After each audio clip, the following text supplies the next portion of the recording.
চিপকে কইয়ে ঢোল কইয়েছি আমি বইয়ের পায়ে খাইয়ে মাঠে পড়েছি সকালে করে আরে আমি তো খেলাবে সুন্দর সুন্দরী যখন এরকম অনুষ্ঠানে আসলাম বাসা থেকে বের হলাম তখন মোটরসাইকেল স্টার্ট করলাম তখন দেখেন লক্ষ্য করে শুনে মোটরসাইকেল যখন শীতের মাঝে ঠান্ডা হয়ে যায় স্টার্ট হয় না তো ঠিক এইভাবে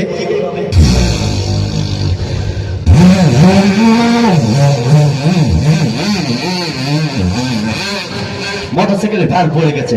যাই হোক আপনাদের নদীতে যখন আসলাম ট্রলার কি স্টার্ট করলো দেখলাম কিভাবে স্টার্ট করে ট্রলার স্টার্ট করলো ঠিক এইভাবে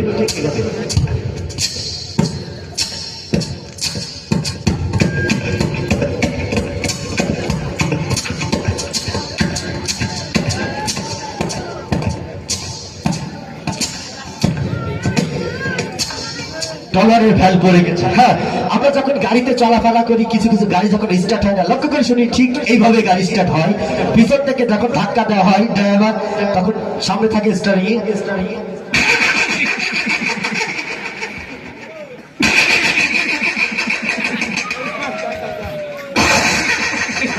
দেখবেন গাড়ি এইভাবে স্টার্ট হয়ে যায় পিছন থেকে একটাও নায়ের বারান্দা থাকে না। হ্যাঁ শুধু দর্শক মন্ডলী কিছু কিছু বাচ্চা দেখবেন মায়ের কোল থেকে যখন চেঞ্জ হয়ে যায় অন্য কোলে যায় ঠিক খাওয়ার জন্য কান্নাকাটি করে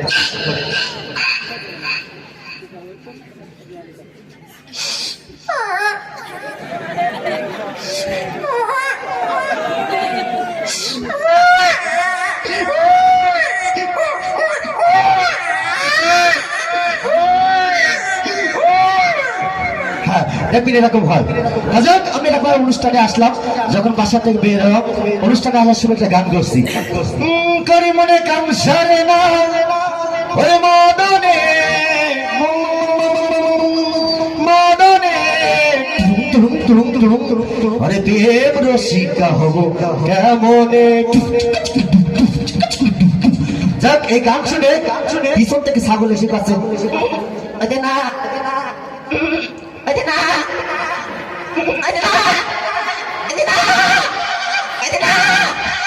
আমি বললাম এত সুন্দর গান করলাম আমার গান হয় না তখন বলে এই ছাগল কেমন পাইস তুই গান গা তখন ছাগল গান করে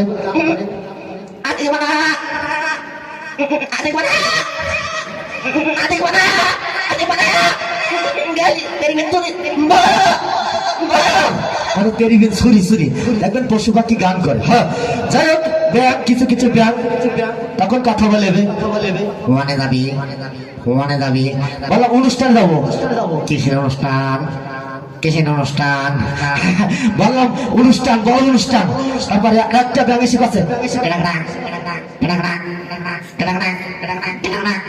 বললাম অনেক আছে। যাই হোক দেখেন মানুষ মানুষই ভালোবাসা করে পশু পাখি ভালোবাসা যেমন একটা মাদ্দা বিড়াল একটা মায়াকে ভালোবাসার প্রস্তাব দিয়েছে ঠিক এইভাবে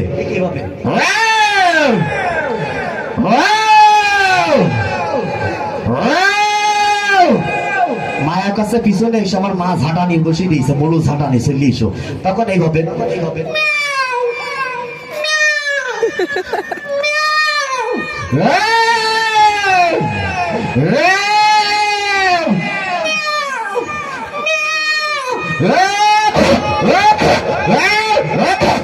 দেখবেন ঝগড়া বেঁধে যায়। আচ্ছা এই বিড়ালের ঝগড়া যখন বেঁধে যায় এর ভিতরে কেউ আসে একটু ডিস্টার্ব করে না ঠিক এইভাবে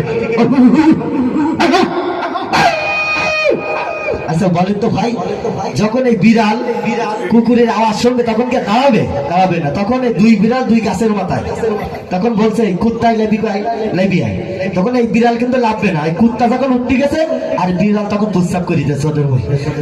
আমরা বাঙালি দাওয়াত পালে বেশি বেশি খাই দেখেন 300 টাকার একটা গিফট দিয়ে 500 টাকা খাবার খেয়ে আসছে আসার পরে স্বামী আর স্ত্রী বাসা বন্ধ যাইতে পারছে না পেটে ডিস্টার্ব অনেকগুলা খাইছে এখন এই ফাঁকা জায়গা দিয়ে করছে কি বউ ফাঁকা জায়গা কই ফাঁকা জায়গা কই কছে তুমি এমন করছো কেন এখন কছে তুমি চলো দিন সোজাই ফাঁকা জায়গা কই ফাঁকা জায়গা কই ফাঁকা জায়গা কই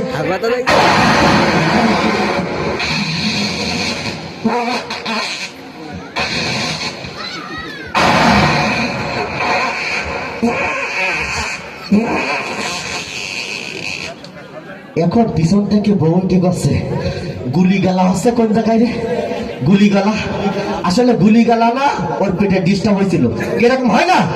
তা যাই হোক, ছোটবেলায় কবিতা পড়েছি।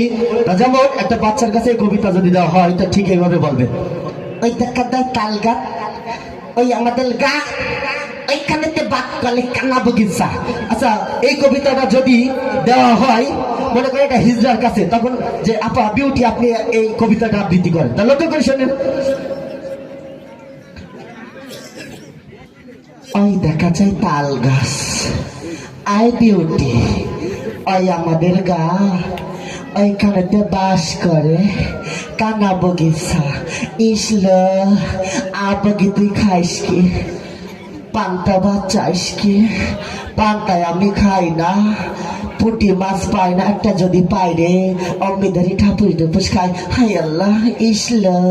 হ্যাঁ, এই কবিতাটা যদি আট্রসি কারো কাছে দেওয়া হয় ঠিক এইভাবে বলে, আমি না যাই